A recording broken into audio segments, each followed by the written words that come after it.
তো সুন্দর জায়গা কিডা না আসতে চাই কদিন ফাইনালি আমিও চলে আসলাম। তো কোন জায়গায় আসলাম চলো তোমাকে কই। এই যে বগুলা স্টেশনে ঘুমে উঠে চোখ দলতে দলতে চলে আসছি। 4টার সময় উঠছি, ঘুমাই নাই ভালো, খাইও নাই, খিদে লেগে গেছে, তাই একটু চা খাই নিলাম। এই তো বগুলা স্টেশনে চলে আসছি, এখন আবার ট্রেন ঢুকে যাবে। একদম আসছে আল্লাহ আবার রেডি দাঁড়ায় রয়েছে, হাসতেছে ফিক ফিক করে। কতি কতি ট্রেনে ঢুকে গেছে। এই ধর লেডিসই উঠবো, লেডিসে কি ভিড় রে বাইরে বাইরে ভাই, মাইয়া মানুষ কি যে ঠালাঠালি চিল্লা চিল্লি করতে পারে সেটা তো তোমরা সকলাই জানো। তা আমি ওই যে ঠেলতে ঠেলতে উঠে গেলাম, দেখি এখন সিটটা পাওয়া যায় নাকি। ওরে বাবারে, আমারে যে এত ভালোবাসে মানুষ তো জানতাম না। আমার দ্বারে জানলার দ্বারে সিটটারে দিয়েই রাখছে। আমার তো জানলার দ্বারে বসতে ভালো লাগে। এই দেখো আমার ট্রেনও ছাড়িয়ে দিছে। ট্রেনের দ্বারে বসে বসে ভাবতেছি যে এই যে সকলারে ছাড়িয়ে চলে যেতেছি, আসবো তো 1-1.5 মাস পরে। মনটা বাড়ি খারাপ হতেছে দেখো, তাও কি করবো, মনটা বুঝ দিলাম। ফাইনালি চলে আসলাম 3 ঘন্টা পর কলকাতা স্টেশনে। আসতে আসতে বাইরে বাই দেখো ওই দিয়ে আবার ট্রেন দিয়ে গেছে। এখন তো ট্রেনের টাইম হয়ে গেছে, আবার ওই জায়গায় যেতে হবে। তো ট্রেনে ফাইনালি উঠে গেলাম। উঠে এসে এই সকালে তো খাই আসিনি, বাড়িতে খাবার সব প্যাক করে নিয়ে আসি। এখন খাবো, এখন বাজে হচ্ছে 2:30। এই দেখো সকল তার নিয়ে আসি, খাতেও বসে গেছি। কী যে আনন্দ হতিছে, বাড়ির খাবার দেখো খালি সেদ্ধ সেদ্ধ সেদ্ধ, ভেন্ডি সেদ্ধ, উস্তা সেদ্ধ, বেগুন সেদ্ধ, আলু সেদ্ধ, সকল তা সেদ্ধ বাড়িতে করে নিয়ে আসি। খাইয়ে নিয়ে আগে মনটা শান্তি করে নি। ওরে বাবারে বাবারে, কি শান্তি কি শান্তি, এর মতো শান্তি নাই যদি ট্রেনের মধ্যে বাড়ির খাবার পাওয়া যায়। আর বাড়িতে এই দেখো ব্যাগ ভরে সকল তা গুছাইয়ে নিয়ে আসি। কালকে যেগুলো দেখাইছিলাম তোমাকে সেইগুলোই যে 2-3 দিন থাকতে হবে। ছাগলের মতো মুখটা তো আবার চালাতে হবে, মুখ তো বন্ধ দিলে হবে না। তাই আবার নিয়ে চলে আসলাম গুছাইয়া। সালমাই আছে সাথে। এই দেখো মাইয়াটা কি করতেছে, এটা হলো আমার ভাগ্নি ননদের মাইয়া। তো জানলার ধরে বসে বাড়ি মন দিয়ে বাইরে জিনিস দেখতেছে। আর ট্রেনটা মনে আছে খালি আমাকে দেখো কি শান্তি, ট্রেনের মধ্যে কোনো জোর ঝামেলা কিচ্ছু নাই। এরম ট্রেনে বলি প্রতি দিনে উঠতেছে। আর আমার তো শীতে কাতে হেডফোনে গান শুনতেছে দেখো ব্লুটুথে। এই দেখো ও মজা নিচ্ছে, ওই যে জানলার ধরে বসে না বাড়ি। আর সত্যি কত কি দেখো ভিউটা, তোমাকে দেখলে তোমাকে ইচ্ছা করবে যে বাইরের দিকে শুধু তাকাই থাই। দেখতে দেখতে দেখো বিকাল হয়ে গেছে, আর এমন বৃষ্টি আইছে রে বাইরে ভাই, কী করবো, বৃষ্টির জ্বালায় তো কিছু সইমই দেওয়া যাচ্ছে না। তো রাত হয়ে গেছে, ঘুমাই পড়বো এখন। এই দেখো সকালবেলা উঠে 4টে চা নিয়ে নিলাম 4 জনে। চাটা আবার গড়ই পুড়িয়েও যাচ্ছে। তো চা খাতে খাতে সকালটাই আর এই সুন্দর ভিউ দেখতে দেখতে আমরা প্রায় অর্ধেক রাস্তায় চলে গেলাম। আর তোমরাই একবার দেখো ভিউটা কত সুন্দর, খালি দেখতে ইচ্ছা হতেছে। তোমাকে কই এই দিয়ে এটা কোন জায়গায়, এইটি আছে কানপুর ঢুকে গেছে। কানপুরের এই যে দেখো এত সুন্দর সুন্দর পাহাড় পর্বত, দেখলি পারে মন ভরিয়ে যাবে।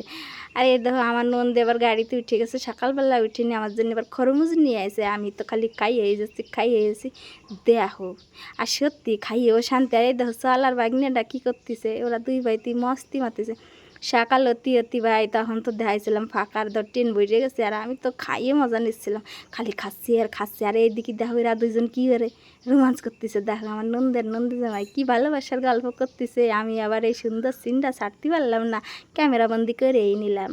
আগে ভালোবাসা যেন সারা জীবন এরম থাকে। মাঝখানটা আমি একটু দাঁত বের করে হাসলাম, আর জানলার ধারে বসিয়ে কতটা যে ভাবতেছি কী কব দুঃখের কথা। আরে দেখো জোয়াল খাইয়ে খাইয়ে 2 দিন ধরে বোতলে একেবারে গাদি মারিয়ে দিছি, লাটে লাট করে ফেলাইছি। এখনও যে কতগুলো খাবার, এদিকে একটা ফুটি দিলাম, আমার নন্দে আবার খাচ্ছিলাম।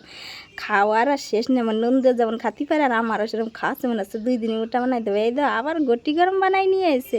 তা খাতি খাতি আর এই দেখো এত রোদ্দুরি গরমের যা তাপ দিচ্ছে, আমাকে চলেও আইসে, আমাকে টাইম হয়ে গেছে, ট্রেনেতে নামিয়ে যাবো। এই দেখো এখন বাজে হচ্ছে 6টা, নামিয়ে গেলাম জয়পুরি। এইটি আছে কোন জায়গায়, এইটি রাজস্থানে, জয়পুরি চলে আইসি। এই দেখো ফাইনালি স্টেশনে নামিয়ে গেছি। এখন আমরা বাইরের দিকে চলে যাবো, তো চলেও যাচ্ছি। এই দেখো এত ক্লান্ত লাগতেছে। আগে আমি 2 বোতল জল খাইনি, তাই কইয়ে জলের বোতল 2টা নিয়ে খাতে খাতে এই যাবার আটা দিলাম, বাইরের দিকে চলে যাই, স্টেশনের বাইরে যাবো মানে। এই দেখো আমি তো আবার এনে উঠি একটু গানও ধরে দিলাম, মনে এত শান্তি বাবা, কতদিন পরে মনে হচ্ছে একেবারে মাটিতে পাও দিছি। দেখো স্টেশন সাইডে বার হয়ে চলে গেলাম। এই গেল জয়পুর স্টেশন সাইডে চলে আসলাম, আমরা গাড়িতে উঠতেছি। এই তো গাড়ি তুলছি, দেখো বাইরে ভাই কি সুন্দর ভিউ, না দেখলে মিস করবার। এইগুলো দেখো এই টাহা দিয়েও দেখতে পারবার না, দেখো ফিরিতে একটু দেখে নাও। আর দেখো তোমরা কি করতে, এত সুন্দর ভিউ কোনো দিন ছাড়তে, ফোনটা বার করে একটু ভিডিও ক্যামেরা করিয়েই নিতে। আমার ফোনে একটুও জায়গা নাই, মেমোরি একেবারে ফুল, তাও ভিডিও করেছে। আর সত্যি এই জায়গা যদি আসো তোমরা একবার, তোমাকে মন ভরে যাবে। তোমরা তো দেখেই বুঝতে পারতেছো যে কত সুন্দর জায়গা। আর সামনাসামনি যদি দেখতে পারো বাইরে ভাই, তো সকলে এই জায়গায় একবার ঘুরে যাইও আইসো। এই দেখো দেখো দেখো খালি দেখো, দুই পাশ দিয়ে একই রকম। তো ফাইনালি চলে আইসি। এই জায়গায় যে পুলিশরা ছিল আমার আবার একটু জুস মুস শরবত মরবত খাতি দিল খাইয়ে আমার নন্দ জামাই টিকিট কাটছে এখন ভিতরে দেখি যাই বাইরে ভাই দেখি কি আছে ওরে বাবা দুইহাই মনে আছে কি সুন্দর জায়গা ওরে বাবা দেখো মনটা ভরে যাবে ফোয়ারায় এত জলে ঠান্ডা হাওয়া দিচ্ছে তা নিচেতে ঘুরে টুরে আমি আবার চলে গেছিলাম উপরে যাইয়ে নিয়ে ভিডিও ছবি মুভি তুলে টুলে দেখো মানসি কত সুন্দর ভিডিও ফটো করতেছে আমিও করে নিলাম দূরে সাইডে আমি চলে গেলাম দোতলার উপর আর এই দেখো ফটো তুলবো কি মানসি তো সামনে তো সরেই না ফটো তুলবো কি তাই দেখো আমি 3 তলার উপরে এসে দুটো ভিডিও বানাই নিলাম সকলের সাথে একটু কথা টথা কইয়ে নিলাম এই দেখো কত সুন্দর জায়গা তোমরাও পারলে একবার এসে ঘুরে যাইও এটা হলো রাজস্থান জয়পুর হাবা মহল কাই না সেই জায়গাটা দেখো কপালে থাকলি কত কিছু চলেই আসলাম এই দেখো আমাকে আবার কষ্ট হয়ে গেছিলো বসে একটু ওরা ঠান্ডা মান্ডা খাচ্ছিলাম একটু বসেছিলাম আমারও কষ্ট হয়ে গেছে তো ভিতরে বাইরে ভাই অনেক কিছু দেখার আছে সুন্দর সুন্দর জিনিস আছে গণেশের দেখলাম শিবরে দেখলাম সকলারে দেখলাম তো এই দেখো ফাইনালি একটু বাইরে চলে আসলাম এনে দাঁড়াই দূরে সাইডে আমার নন্দ জামাই আবার আমার দুটো ভিডিও ফটো মটো তুলেও দিল তোমাকে যদি এই জায়গা কারোর আসতে ইচ্ছা করে অবশ্যই চলে আসো আমি তো চলে আসি আমার বাড়ি ভালো লাগছে তোমরাও আসে আর ভিডিওটা তোমাকে কেমন লাগলো অবশ্যই কমেন্ট করে জানাইও আমি তো এত ভালো ভিডিও বানাতে পারিনি আমি এত ভালো কথা করতেও পারি না তো ফাইনালি তোমাকে দেখাই দিলাম যদি আসার ইচ্ছা থাকে অবশ্যই চলে আসো আর আজকের মতো চলে যাচ্ছি চলে আসবো অন্য কোনো ভিডিও নিয়ে তাই এতক্ষণ ভালো তাইও টাটা বাই বাই এখন আমি যাই।